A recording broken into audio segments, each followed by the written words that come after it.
Paano nga ba gumawa ng kandila? Wow! At bago po ang lahat, panibagong araw na naman.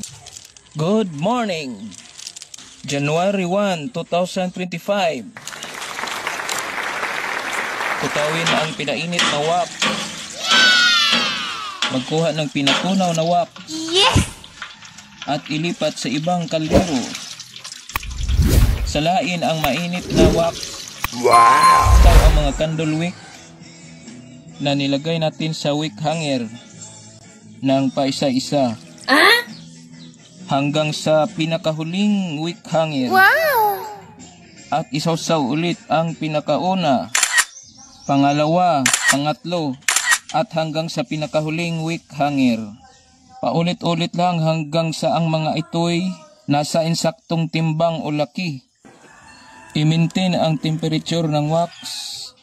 Tapos, dagdagan ng mainit na wax ang sausawan para sa insaktong taas ng kandila at hindi ma-deform. At hayan, mukhang malapit na itong matapos. Hayan na. Mag-try na tayo mag-cut ng isa at timbangin natin kung insakto na ba ito para malalaman natin kung insakto na ba ito sa timbang o laki. At hayan, insakto na. Till next time guys. Thank you for watching.